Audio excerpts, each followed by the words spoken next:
Hi, everyone. Welcome back to Inner Ear Secrets, where we chat about all things audiology and ear health related.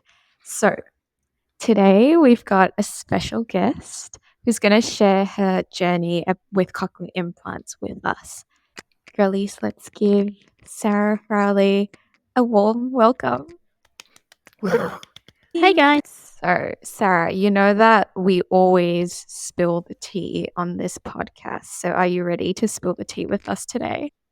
Sure am. Yep. All right. So, do you just want to give a little introduction to start with and tell us a little bit about yourself? Yeah, sure. So my name is Sarah. My parents found out that I was deaf at the age of 2. So I was a kid that wasn't very responsive, or I was sometimes responsive and then other times not responsive. So I wasn't very consistent. So at the age of 2, my parents decided to take me to an audiologist and just see if there is a possible hearing loss. And there was. So from there, they were told about hearing aids, and I've just been wearing hearing aids since. And from what I understand, you have cochlear implants as well. Yeah, so I had to change from hearing aids to cochlear implant because I had a sudden drop in my good ear. So as I was growing up, I had 2 different hearing losses. So in my left ear, which is my good ear, I had a moderate to severe hearing loss. In my right, which was my worst one, I had a severe to profound hearing loss. I wasn't really getting anything that was going to help me on my own, so I needed to wear hearing aids for this purpose. And then I lost my good ear, just had a sudden drop. And so when I had the hearing loss, I was like, okay, it's fine. Just gonna wait for it to come back because that it usually does. It Right. used to go away for about a week and then it will come back again. I'll be fine for another year. But yeah, no, this time was different. So this one, it didn't come back. So I had to sort of continue on with cochlear implants after that. How did you first react when you found out that, the hearing wasn't coming back and that you possibly have to wear cochlear implants? The first time I found out I had to wear a cochlear implant, it was a little bit of a shock, I suppose, because growing up through my teenage years, I was sort of offered to get cochlear implants by my audiologist, and we're talking about it, but I had a fear of surgery. Didn't really want to go through the surgery, so I was like, nah, not happening. And now it's like, oh, I can't really say no to this. So it was a shock, and I didn't find out by hearing it either. I found out by lip reading the ear, nose, and throat specialist Oh. talking to my mum. It wasn't even told to me. It was just like I was reading it from his lips, and I'm like, okay, okay. And I thought my whole world was going to stop as well because I was in my very last year of my teaching degree when it happened. So I had to sort of think, okay, what's going to happen now? Like, what's going to happen with my teaching career? What am I going to do with my ears? I can't hear anything. So, yeah, it was a bit of a shock. Yeah. Oh my goodness. That must have been really hard to deal with. Yeah, it was a challenge. Definitely a challenge, but it did work out really well for me in the end though. I mean, that's the important thing. But I think that's absolutely wild that you figured out that you were getting cochlear implants by lip reading. And the fact that you weren't told that information, I don't know if maybe there was an assumption there that you wouldn't be able to tell what was happening, but you were in the same room. I think that's astounding that that's how you that you found out. Yeah. Oh my goodness. How Yeah. old were you when this happened? I was 22 when I lost my hearing, like completely. Right. I was waiting about 6 months in like complete silence. There was no sound whatsoever. I was just pretty much lip reading a lot and relying on people writing messages to me. And yeah, so there was no sound or anything for 6 months. Oh my But goodness. were you going to classes during those 6 months? It was very interesting actually because at uni, you take your hearing for granted really. So you rely a lot on your hearing and everything else that goes along. You rely on your friends as well. So what actually happened was this was right after the semester ended for semester 1. And then I had the month off, and that's when I was sort of learning about the journey was going to continue on with cochlear implants. But when I got to day 1 of semester 2, I went to class. I had a note taker as well. So I had someone coming in with me and just taking all the notes down for my theories and stuff, which was really useful and helpful. But it was in my first class, and I was just sitting there. I'm like, okay, this is going to be really hard because I can't hear anything that they're talking about. I'm seeing writing on the slides, and I'm like, this is just writing. I don't know what they're actually saying. And the note taker's just, up she goes, just writing all the notes down and stuff. And I'm like picking over her shoulder and trying to see what they're talking about. I'm like, yeah, this is going to be really hard. So at the end of that class, I went and spoke to one of my lecturers and stuff. And then she was talking to me about maybe I should take some time off.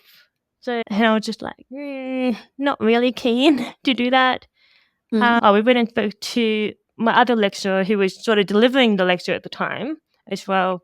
She was saying to him like, oh, well, maybe we should just defer her for the semester and she can come back next year just because she can't hear anything.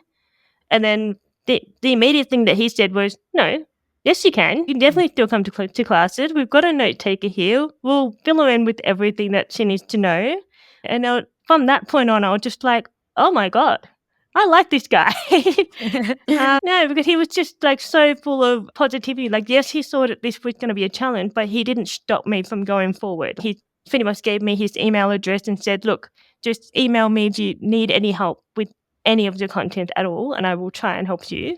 It was just really nice to have that one person believe in you that you can still do the learning that you need to do. Oh gosh, I think it shows the importance of having that support, and it's important that people are aware that you are still able to do things and still contribute in a meaningful way. Because I think obviously there's a fear from within, how are you going to do it? I think it only really ever takes one person for you to feel empowered and feel that you are able to push forward. So shout out whoever that was. That was that was good. No, that was so awesome, and he'll forever have a place in my heart. And he was the reason why I wanted to continue being a teacher. He was a huge inspiration for me. And when I talk to my students, I used to say, it doesn't matter who says no. If you believe you can get through, you will get through. No. Yeah. I mean, speaking about support, then I guess how important was it that your family was on board, that your friends, were really there for you? Can you give us a bit of insight into what that was like with your family and friends as well? I had a lot of support from my family. They were always here. They were always messaging me, making sure I'm okay. I was pretty self-advocate though. So I was very much a person that does everything on their own anyway, but will ask for help if I need it. My partner as well was very supportive. So he was, and we would talk to each other all the time, messaging. So even though he was far away, he was still working on communicating with me and things like that. And I would still go up and see him. My friends, we still kept in touch. So I still spoke to them through messaging as well. Caught up in person a couple of times as well. And just they made sure that I can see their faces because of the lip reading, which was really important for me. And they knew that as well. So it was great. I just made sure that I continued to socialize, even though I was feeling a bit iffy about the whole situation. I went to the horse races, I think in November. I had my cousin take me to a Taylor Swift concert as well. So I was not stopping at life. I'm still continuing on, still socializing, because it's really important to make sure that you keep socializing even when you're struggling with hearing, because you can't get better unless you're in that situation and communicating with people as well. So that was happening while I couldn't hear anything, and also happening while I was learning to hear again with my cochlear implant. I think this is maybe backtracking a little bit, but can you describe the surgery, like the process for the cochlear implant and what your recovery was like for that? Yeah, the surgery, I don't have a lot of memory of it because it is such a small part of it. Because what happens after the surgery is the major part, like the rehabilitation side of things. But the surgery side of things, all I remember really is that I was getting ready, dressed wise, had to put on these socks, got in the room, on the table. They put me to sleep, and I woke up, I don't know, I think a couple of hours later and just had this big bandage on my head. And I'm like, oh, okay, it's done. To me, it felt like a very quick thing because it just I was asleep. Before you go into it, you do feel a bit nervous about it because you don't know what's going to happen on the other side. But yeah, it's such a small part of it, and I've done it twice now. So I think it's really interesting that you said that the surgery portion is a blip in the whole journey. For people who haven't gone through the journey of cochlear implants, we would think that the surgery is the biggest portion of the whole journey. But you're saying that the rehab was more the part that you remembered. So how was your rehab journey? What was some of the things that you went through? So the surgery was this very small part, but the most memorable part was probably the first time I actually heard sound again. So after 6 months of no sound, and then suddenly I'm actually hearing something for the first time again. So it was like, oh my goodness. It was very quite an emotional time. It was 2 weeks after the surgery. That's when they turned on my sound processors, and I was hearing the sound for the first time. And everything from that first day just didn't sound very clear, but there was sound. That was the main thing I was holding on to, that there was sound. And if you've ever tapped a Milo tin with a teaspoon, everything sounded like that. It was just like ding, ding, ding, ding, ding, ding the whole time. Oh my God. It just sounded very tinny at the start. Your brain hasn't learned how to process the sounds yet, so it just didn't sound very good. It sounded very often very distorted. So from that point on, it was a journey to sort of learn how to interpret the sound around you again, to sort of learn about what sound actually sounds like.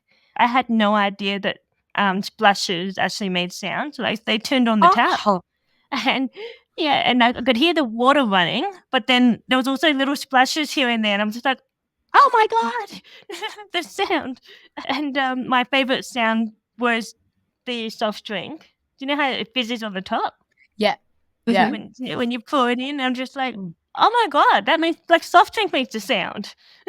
It's incredible to think that we take these sounds for granted, but there's actually sounds that people like Sarah maybe will struggle to hear before the cochlear implant process. Yeah, Wow. exactly right. And it wasn't until after I got the implant that I realized I was missing out on so many sounds. And speech clarity now is definitely a lot more clearer than I ever would have gotten with hearing aids. So even though I thought I was doing okay with hearing aids, I'm doing so much better now with the implants. So I guess based on what you know now, do you wish that you got cochlear implants earlier? Yes, I do. I was just thinking if I had just listened to my audiologist and just followed on with what she said, then I would have been able to experience these sound a lot sooner. Because I wish I wasn't so stubborn and kept saying no because I was worried about the surgery when it was really only a tiny bump. I didn't need to worry about that at all. If there's one piece of advice that you can give to someone that's considering cochlear implant, what would you say? Honestly, if you are eligible to get them, I would get them. It's like, for me, it was like hearing or seeing colors for the first time. It was just amazing at how much you can hear with them. So if you're considering getting a cochlear implant, I would highly recommend it. For those who are considering getting cochlear implants, how long would you say it took you to get used to the sounds or to get where you are right now? So I've got two different answers for this one because my left ear had been hearing sounds since the age of 2. I got there quicker with my left ear because I was always having that auditory input. And that took me about a week to sort of get used to speech sounds, making out what people are saying, even with the tinniness as well. My right one had the least amount of time with being exposed to sound because it was one that I wouldn't wear all the time because I wasn't getting enough clarity out of them. At that point, when something's not working, you sort of think to yourself, like, why use it? I was always left-sided. My right ear eventually implanted. I can sort of tell the difference between the two ears. So this one's definitely still a little bit tinny. This one doesn't have a lot of sound input going in. I'm still wearing it every day now because I actually recently learnt that I'm starting to actually get speech sounds, and it's taken 7 years to get there. Oh, Ah. wow. Yeah. So, do you want to explain a little bit to everyone, I guess, why it takes so long to get used to cochlear implants or hearing aids? I suppose from a patient point of view, it takes a while to get used to it if you're not wearing the hearing aids enough as well. So if you're not getting the auditory input, then your brain's not going to learn what those sounds sound like. The cochlear implant will get to a point where it remembers what the sound sounds like based on your hearing aids. It can do so much more if you're willing to sort of explore a bit more in it as well. So that means like changing the volume, acclimatizing to that volume, changing the mapping of it as well. So like when you get your hearing aids adjusted, it's sort of the same process. With cochlear implants, we call that mapping. It depends on how often you're getting mapped and being able to adjust to that map each time as well. Yes, I've got a question for our audience. Sarah is now also studying audiology with us. Is there anything that you've learnt in class that you think has been quite interesting or relevant to your experience as a patient? Or has changed your mind about something, or something that's kind of provoked any sort of thoughts about your patient journey? Oh, very good question. Going into audiology, it's definitely very different to being a patient. So it's nice to see things from the other side as well. So in class, I'm learning a lot about the technical side of things, and I'm learning about like how do I talk to my clients. But I'm also noticing a lot of like hesitation as well coming from the client, because I'm seeing some clients are like, oh, I'm not really wanting to try the hearing aids, or I'm not really ready to go into cochlear implants yet. And that's perfectly normal.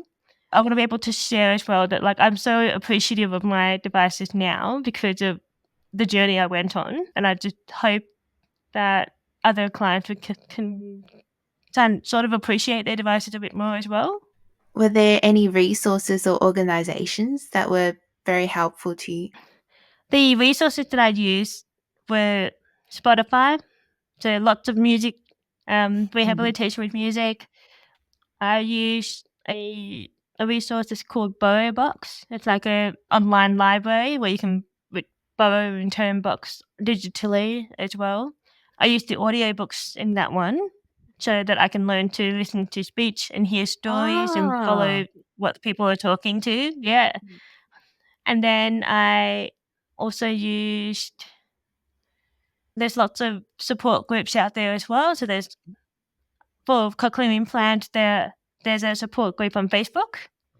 I've also used Reddit as well and communicated through Reddit to some of the people that have cochlear implants as well, and which I find is more useful and interesting because I'm talking to people all around the world who's got them. Hearing Australia has always got some really useful things as well, and the Cochlear Care Centre, they give you like the assistive technology and stuff, and they give me all my parts that I need to maintain my devices as well.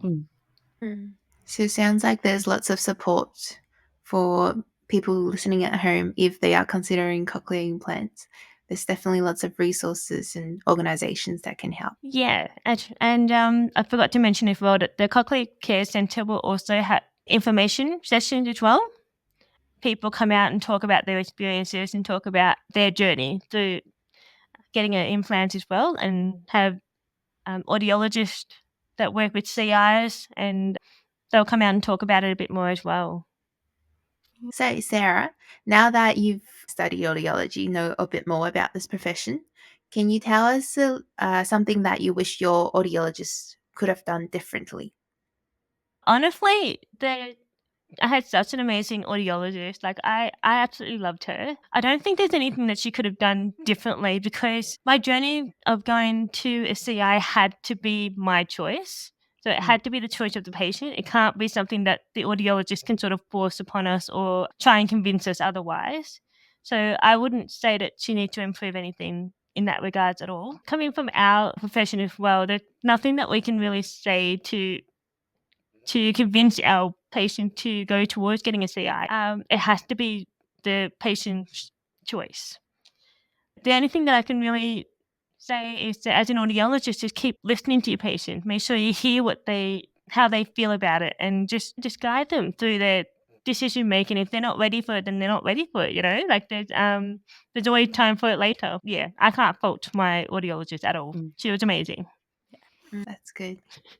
Yeah, I think what you mentioned about patient-centered care is what we say. It's very important. Absolutely. It's just a matter of just listening to them, seeing what their concerns are, and in our ways, what can we do to help them and things like that. So yeah, absolutely. Thank you so much, Sarah, for sharing your time and this inspiring journey with us today. We definitely enjoyed it a lot, and we love the tea that you spilled. Oh, good. I'm glad. No, thank you so much for listening to me, guys. I really enjoy it, and I'm really glad that I got to share my story. So thank you. I'm sure our listeners at home definitely learned a lot from your story. We've definitely learned a lot by just being listening to your stories as well. Oh, thank you. Thank you, guys. So, thank you to our listeners for tuning to Inner Ear Secrets today. Don't forget to subscribe to our podcast and make sure you follow us on Instagram and TikTok at Inner Ear Secrets Pod. And you can find us on YouTube as well. Well, until next time, take care of your hearing and keep listening.